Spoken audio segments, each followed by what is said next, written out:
앞에 찬양을 너무 은혜롭게 해주셔서 말씀을 증거하는데 참 많은 부담이 됩니다. 말씀이 증거되어지는 이 시간에도 우리 마음 가운데 풍성한 은혜가 채워질 수 있기를 간절히 소원합니다.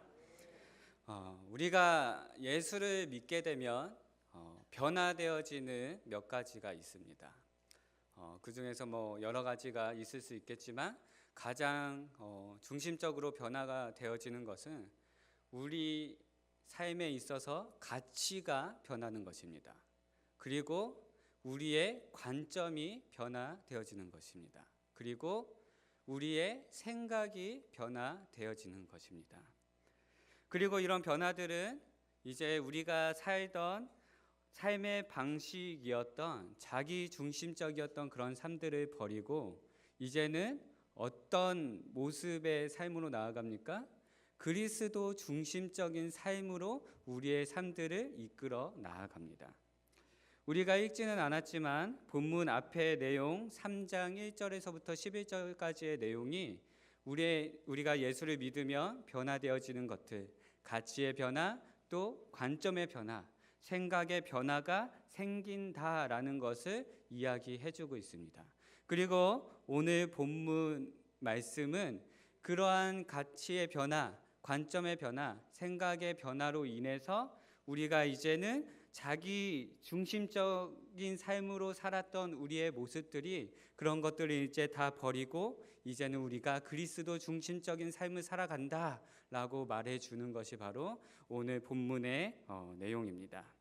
그래서 우리가 그리스도 중심적인 삶을 살고 주님께서 부르신 그 부르신 가운데 분명한 방향과 목적을 가지고 살아간다는 것입니다. 그리고 그러한 삶을 감당하며 살아가는 자들에게 하나님께서 무엇을 허락하시는 겁니까? 오늘 제목인 바로 부름의 상을 우리에게 허락하신다라고 그렇게 약속해 주시는 것입니다. 우리 12절, 13절 말씀 같이 읽겠습니다. 12절, 13절 말씀입니다. 내가 이미 얻었다 함도 아니요 온전히 이루었다 함도 아니라 오직 내가 그리스도 예수께 잡힌 바 된 그것을 잡으려고 달려가노라. 형제들아, 나는 아직 내가 잡은 줄로 여기지 아니하고 오직 한 일, 즉 뒤에 있는 것은 잊어버리고 앞에 있는 것을 잡으려고. 아멘. 우리의 가치와 관점과 생각이 바뀔 때 무엇도 바뀐다라고 우리에게 말하고 있으니까 자기의 삶을 바라보는 그런 눈이 바뀌는 것입니다. 우리가 이전에 가지고 살았던 자기 중심적인 그러한 삶을 버리는 것이 무엇입니까? 자기 자신의 삶의 모습을 자기가 들여다보는 것이죠. 그래서 이제는 그 전에 살았던 그러한 삶들, 내 중심적으로 살았던 그런 삶들이 하나님 앞에서 다 해로 여겨지고 또 하나님 앞에서 다 그것들이 배설물로 여겨짐으로써 이제는 내가 내 자신의 모습으로 살아가는 것이 아니라 내 자신이 이제 그리스도께서 이끄는 그 그리스도 중심적인 삶으로 나아간다라는 것을 우리에게 보여주는 것이죠. 그래서 예수를 믿는 사람들은 어떤 것입니까? 어떻게 살아갑니까? 자신의 모습을 늘 들여다보는 것이죠. 자신의 삶의 모습을 늘 들여다보는 것입니다. 어떻게요? 그리스도께서 나에게 어떻게 어떤 일들을 행하셨고 또 그리스도께서 나에게 지금 바라고 원하고 소원하는 바가 무엇인가라는 것을 우리가 보게 되는 것이죠. 그리고 나의 모습으로 살아가는 것이 아니라 하나님의 뜻대로 그렇게 살아가도록 소원하는 삶을 살아간다라는 것입니다. 그래서 바울은 오늘 이렇게 고백하는 것이죠. 나는 아직 내가 뭔가를 이루지 못했습니다. 나는 아직 내가 얻은 것도 없습니다. 그리고 나는 아직 내가 붙잡은 것도 없습니다. 라고 이렇게 고백하는 것입니다. 그런데요, 성도님들, 곰곰이 한번 생각해 보시기 바랍니다. 우리가 성경을 이렇게 보면은 바울이 어떤 인물입니까? 이렇게 지금 바울이 이렇게 말하는 것은 나는 아직 이루지 않았습니다. 나는 아직 얻은 것이 없습니다.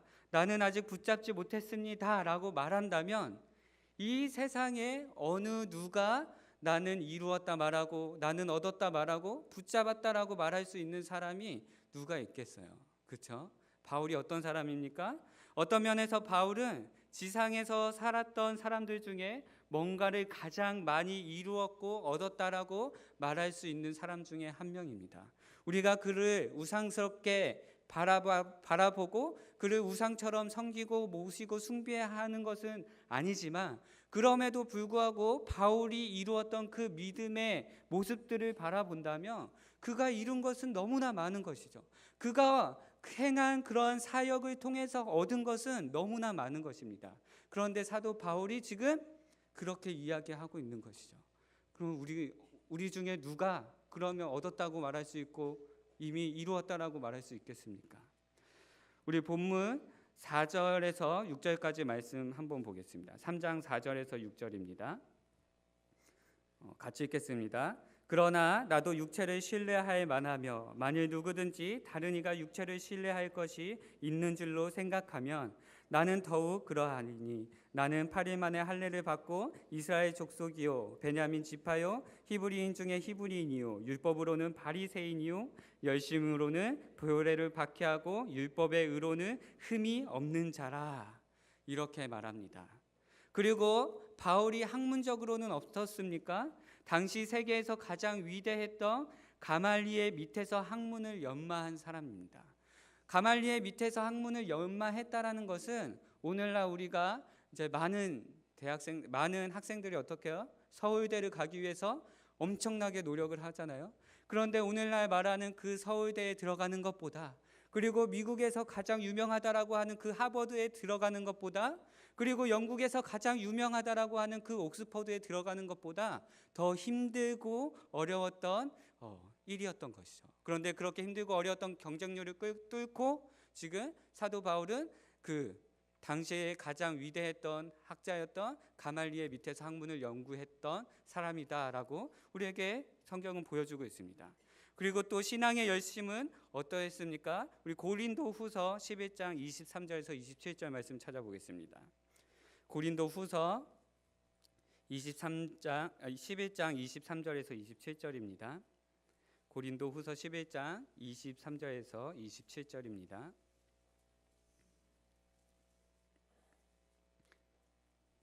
같이 읽겠습니다. 시작. 그들이 그리스도의 일꾼이냐 정신없는 말을 하거니와 나는 더욱 그러하도다. 내가 수고를 넘치도록 하고 옥에 갇히기도 더 많이 하고 매도 수없이 맞고 여러 번 죽을 뻔하였으니 유대인들에게 40에서 하나 감한매를 5번 맞았으며 3번 태장으로 맞고 1번 돌로 맞고 3번 파선하고 일주야를 깊은 바다에서 지냈으며 여러 번 여행하면서 강의 위험과 강도의 위험과 동족의 위험과 이방인의 위험과 시내의 위험과 광야의 위험과 바다의 위험과 거짓 형제 중의 위험을 당하고 또 수고하며 애쓰고 여러 번 자지 못하고 줄이며 목마르고 여러 번 굶고 춥고 헐벗었노라. 아멘. 바울은 바로 이 고린도후서 11장 23절에서 27절까지 말하는 그런 일들을 마다하지 않고 주의 복음을 증거하는 일에 열심냈던 사람입니다. 뿐만 아니라 바울은 신약성경 27권 중에서 13권을 기록했습니다. 그리고 바울은 3번의 전도 여행을 통해서 바울 자신이 가는 그 곳마다 교회들을 세웠고 세운 그 교회들을 통해서 주를 믿는 많은 그리스도인들이 주께로 나오는 놀라운 역사를 경험했던 사람입니다. 이 얼마나 위대한 사람입니까? 믿음의 본을 보였던 사람입니다. 그런데 그런 것들을 다 따지고 보면 바울은 이룬 것이 너무나 많고 얻은 것도 너무나 많고 붙잡은 것도 너무나 많은 그런 사람이었습니다. 그럼에도 불구하고 바울의 고백은 무엇입니까? 나는 아직 이루지 못했습니다. 나는 아직 얻은 것이 없습니다. 나는 아직 붙잡은 것이 없습니다. 라고 이렇게 고백하는 것이죠. 이것은 바울 자신 스스로가 자기 자신을 생각하지 않고 그리스도를 바라본다는 것입니다. 이것이 자기 중심적인 사고에서 그리스도 중심적인 사고로 변화되어지는 모습을 우리에게 보여주고 있는 것입니다. 내 관점에서 볼 때는 내가 할 만큼 했습니다. 내가 이만하면은 많은 것 얻은 거 아닙니까? 내가 이만하면 이룬 건 많이 있지 않습니까? 내가 이만하면 다 하지 않았습니까? 내가 뭘 더 할 수 있겠습니까? 뭘 더 해야 하겠습니까? 라고 말하지 않는다는 것이죠. 바울은 주님의 관점으로 자기 자신을 보았을 때 여전히 미약하고 여전히 연약하고 여전히 이룬 것이 아무것도 없다라고 말하는 것입니다. 사랑하는 성도님들, 그렇습니다. 우리가 이 땅을 살아가면서 주님을 알아가고 주를 사랑하고 주를 닮아가는 관점과 생각과 가치가 달라지면 우리 자신 스스로 보는 눈도 달라지는 것입니다. 그래서 내가 다 했습니다 말하지 않고 나는 아직 한 것이 없습니다. 내가 이미 이루었다 말하지 않고 나는 이룬 것이 아무것도 없습니다. 내가 다 붙잡았습니다 라고 말하지 않고 나는 여전히 붙잡을 것이 너무나 많습니다. 믿음의 소명들을 붙잡아야 하고요. 믿음의 성화를 이루어 나아가기 위해서 그리스도의 뜻을 붙잡아야 하고요.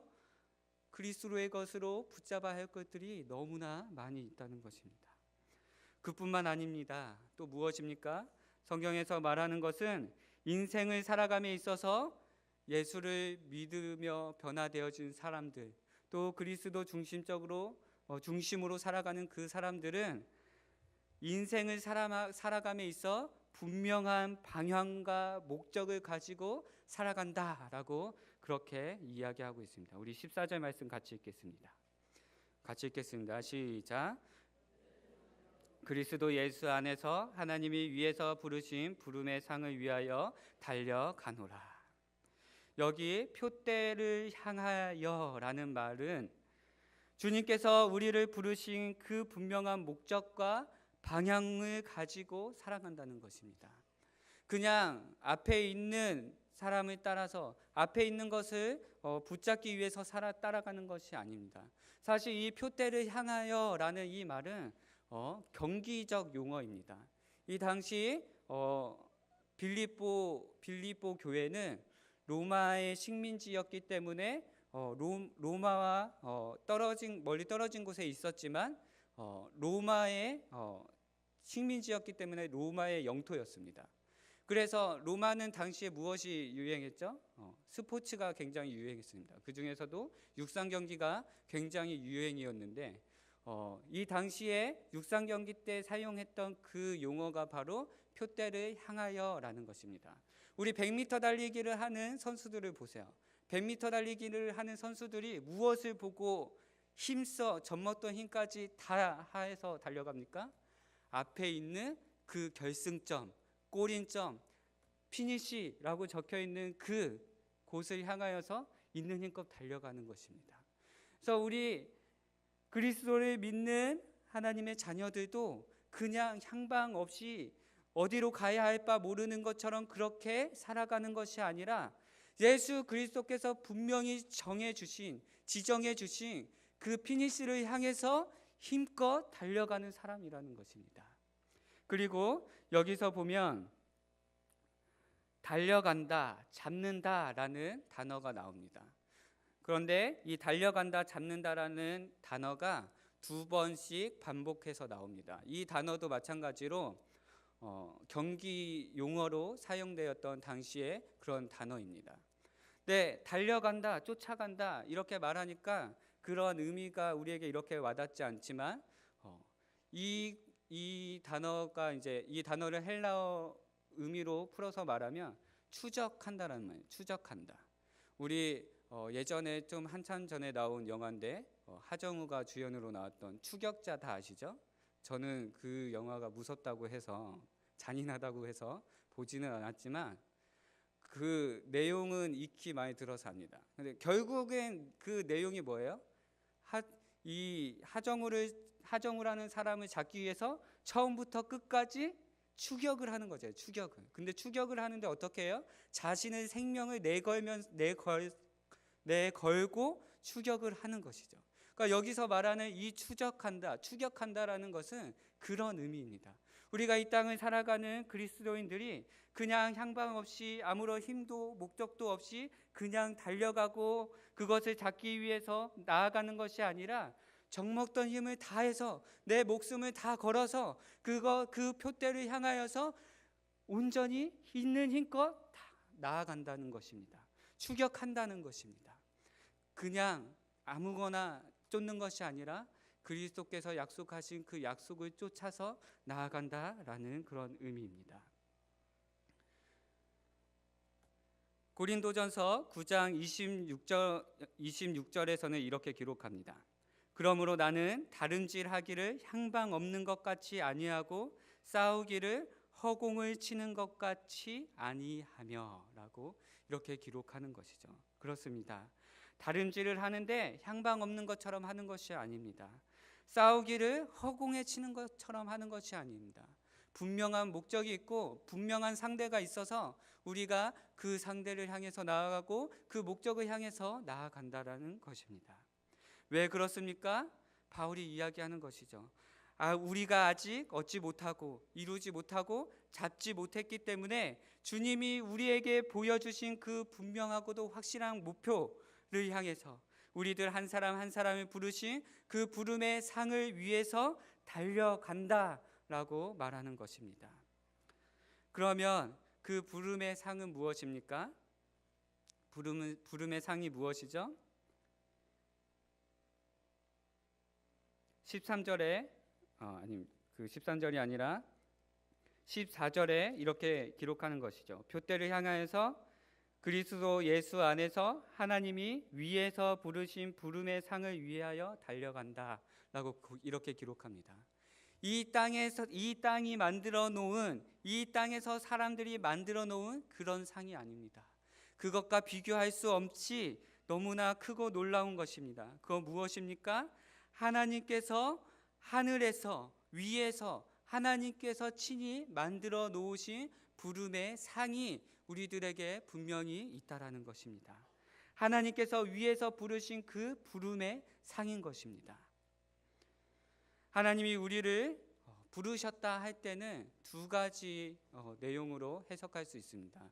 첫 번째는 죄로 죽을 우리 백성들은 구원으로 부르시는 것입니다. 하나님의 백성으로 하나님의 자녀로 부르시는 그 부르심이 있다는 것입니다. 그리고 두 번째는 소명으로의 부르심입니다. 소명으로의 부르심. 하나님의 자녀들에게는 모두가 하나님 나라를 위한 그리고 구체적인 역할과 기여를 위해서 부름이 있다는 것입니다. 하나님 나라와 하나님의 그 이름을 위한 역할로의 부름이 있다는 것입니다. 그래서 종교개혁자들은 소명을 이렇게 불렀습니다. 직업 소명설이라고 불렀다는 것이죠. 사랑하는 성도님들, 하나님이 우리에게 직장을 주실 때 그저 돈을 많이 벌고 그 직장을 통해서 자식들을 길러내고 이 땅을 살아가는 어떤 도구로서 우리에게 직업을 허락하신 것이 아니라 하나님을 섬기고 이웃들을 섬기고 돌아보고 그들을 복되게 할 수 있도록 주신 소명이 바로 직업이라는 것입니다. 그뿐만 아니라 하나님이 그 자리에서 우리에게 주신 직업과 우리에게 주신 가정을 통해서 하나님이 이루기를 원하시는 어떠한 그런 부르심이 각자 한 사람 한 사람 가운데 있다라는 것입니다. 그렇기 때문에 우리가 착각하지 말아야 하는 것이 있습니다. 무엇입니까? 내가 소명받았다고 해서 모두가 다 목회자가 되는 것이 아닙니다. 내가 소명받았다고 해서 모두가 다 선교사가 되는 것이 아닙니다. 그리고 내가 소명받았다고 해서 모두가 다 상위 3% 안에 들어가는 그런 직업군을 선택해야 된다라고 하는 것도 아닙니다. 우리 각자에게 주신 그 직업들, 주부로 불렀으면 주부로 부르는 그 모습 가운데 또 우리 각자에게 주신 그런 어떤 여러 가지 다양한 직업들, 은사를 통해서 주신 그 직업들 가운데 우리에게 주신 그 부르심이 무엇인지를 알고 그 자리 가운데서 하나님의 뜻을 이루기 위해서 하나님의 나라가 내 직장 가운데 내 직업 가운데에서 하나님의 나라가 이루어질 수 있기를 간절히 소원하고 소망하며 살아가야 한다는 것입니다. 하나님은 우리를 외모로 판단하지 않았습니다. 하나님은 우리에게 직업에 귀천이 없이 부르셨습니다. 하나님은 모든 구원받은 백성들을 부르십니다. 그리스도 안에서 평범하게 있으나 없으나 하는 그런 사람들은 단 한 사람도 없어요. 우리가 지금 우리 옆을 볼 때, 내 스스로 나 자신을 볼 때 나는 아무것도 할 수 없습니다 라고 말할 수 있는 사람은 아무것도 없다는 거예요. 제가 이제 올 한 해 소망교구를 담당해서 소망교구를 이렇게 예배를 인도하는 그런 모임들을 계속했습니다. 근데 제가 1년 동안 계속해서 끊임없이 소망교구 어르신들에게 했던 메시지가 있어요. 그게 뭐예요? 소망교구 어르신들이 우리 교회를 위해서 할 수 있는 것이 분명히 있습니다. 그것을 찾아서 하셔야 합니다. 그것이 하나님이 우리를 부르신 이유이고, 그것이 하나님께서 나를 이 화평교회로 부르신 분명한 이유입니다 라고 제가 1년 동안 계속해서 이야기했어요. 우리 소망교구 어르신들 기억하실지 모르겠지만 제가 끊임없이 얘기했습니다. 그래서 끊임없이 그것을 위해서 기도했습니다. 마찬가지입니다. 우리 소망교구 어르신들뿐만 아니라 이 자리에 있는 우리들 모두가 다 우리가 살아가는 그 직업에서뿐만 아니라, 우리가 살아가는 가정에서뿐만 아니라, 우리가 살아가는 그런 우리의 삶의 울타리 안에서뿐만 아니라 이 교회 안에서도 하나님께서 우리에게 주신 분명한 소명이 있다는 것입니다. 그것이 무엇입니까? 직분으로 말하자면 어떤 분들은 장로님으로, 어떤 분들은 권사님으로, 어떤 분들은 집사님으로 부르셨어요. 그리고 어떤 사람은 사역자들로, 어떤 사람들은 평신도로 그렇게 부르신 것이죠.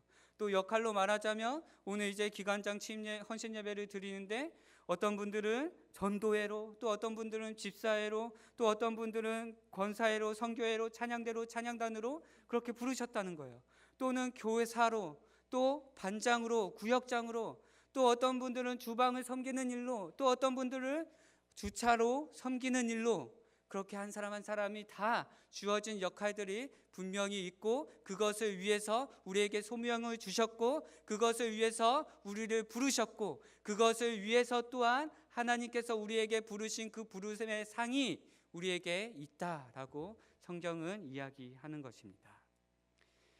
이처럼 성도들마다 우리는 다 신앙의 성숙도가 다 다릅니다. 믿음의 크기도 다르고요, 또 믿음의 모양도 다릅니다. 삶의 양식도 다 달라요. 하지만 주의 일을 감당하는 일에 있어서는 모두가 다 똑같은 것입니다.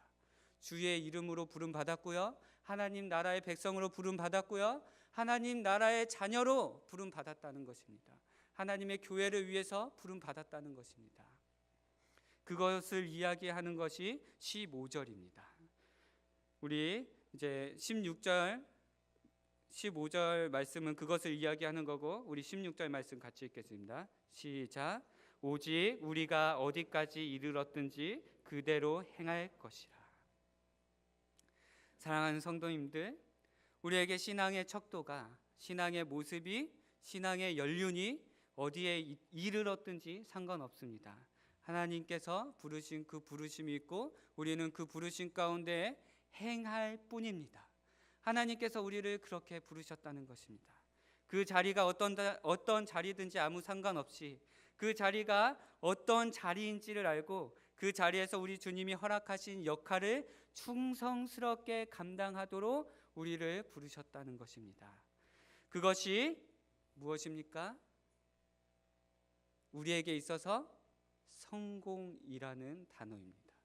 우리가 세상에서만 성공하는 것이 아니라 그리스도 안에서도 부름의 상을 받는 그러한 성공이 우리에게 있다는 것입니다. 그것이 그 안에서 하나님께서 친히 위해서 부르신 부름의 상이 있음을 기억하고, 우리가 그것을 위해서 날마다 나아가는 삶이 있어야 함을 우리에게 말씀하시는 것입니다. 기도하시겠습니다. 사랑의 하나님, 사람들의 평판과 인정함에 우리의 마음이 빼앗기지 않기를 간절히 소원합니다.